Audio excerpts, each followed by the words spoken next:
is I'm going to talk about a couple who has been in Ghana for quite some time, close to, let's say, 3, 4 years, maybe more. They arrived in Ghana and they encountered some problems because they were scammed out of their money.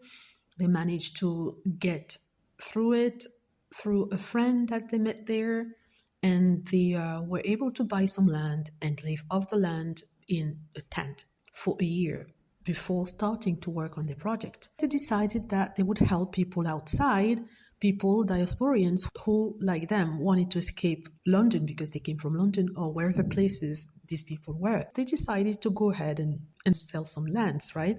That was 3 years ago. Fast forward today, there are some issues with the land because apparently some of the people who paid for the land still don't have the land, or if they have the papers for the land were not written correctly.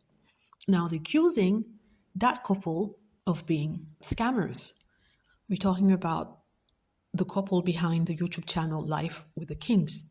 So they are calling them scammers because they paid for the land, and to this day they don't have the lands or they don't have the papers for the lands, right?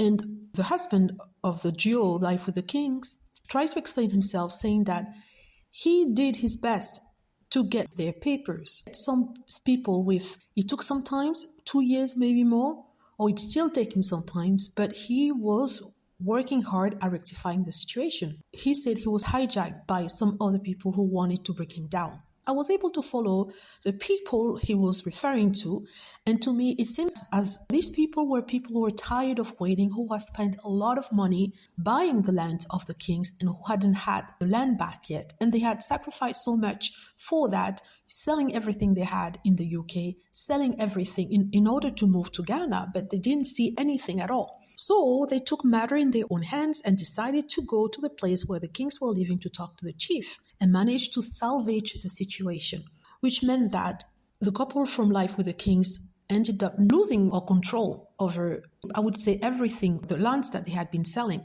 And now they're no longer able to sell that as far as it has been reported. Now, people are calling the Kings scammers, and I will tell you why I don't agree with that. I don't believe they are scammers. I do believe that they wanted to do good, but they went over their heads. They bite into something that they couldn't chew. It was too much for them. That's why it's recommended not to sell land in Africa, in Ghana, because it's difficult and it's littered with litigations everywhere. And you don't know how it's going to end up, which is what happened to the Kings.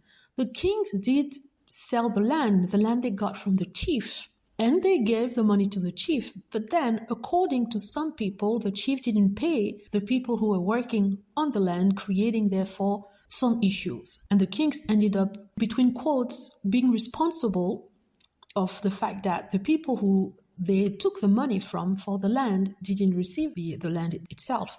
But I don't think they took the money to put in their pocket. Some of it, yes, for being agents or the in-betweeners. However, they were naive in a sense that I believe that they got played and they didn't know how to react. They didn't know how to communicate with the people they were selling land to, right? It's he who didn't, his name is Daniel, by the way, who didn't know how to communicate to the diasporans what the issue was. Or when he communicated, it was too late and people were already frustrated. But is he a scammer? I don't think he is. I think he was in good faith, trying to help people getting out of, the matrix, like he likes to call it. But the fact is, he didn't know how to handle it. He had the wrong people around him, and he got, maybe I would say, conned out, right? And which led to the mess that people are in today. On both sides, there were errors. On the sides of the diasporans, trusting him to be able to carry out such a big project as selling land, something that he couldn't do because he was not experienced enough. He didn't have the strength to fight for what he had paid and things like that. And also him for not making sure that everything was tight when it came to dealing with the people on the land, with the right owner of the land, knowing the legal status of the land. And that's how created the mess that we are in today. So what we can take out from this is, please, whenever you want to buy land, don't buy it over the internet unless you really trust the person. Go in the country, see the person in question, talk to them, ask questions, and then buy land. Don't send all your money for land. Buy what you can manage. Don't buy acres of land. Just buy 1 or 2 plots to start with. And then eventually, when you get all the papers, the right papers for the land, you can buy more. Like I said, I don't think they are scammers. I just think that they were very naive. They're not experienced enough in the dealing with real estate in Ghana, and they shouldn't have sold land because of what I just said. That's what I think. Let me know what you think. Are you familiar with that story? I think it's going viral now. A few YouTubers have been making videos about them, calling them scammers. Also, what you need to be aware of is that there are a few YouTubers that say that they are diasporans and that go in Africa supposedly to see if they can move to Africa, when in reality, they're not who they say they are. They're there to bring down any person that would call diasporans back to Africa.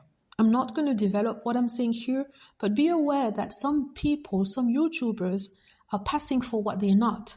And they are agents who work hard for who, I don't know, to prevent people in Africa from showing that you can live in Africa, that you can have a good life in Africa, and then showing to diasporans, to people in the West, that you can have a good life in Africa. And this to prevent people from migrating to Africa from wherever places they are.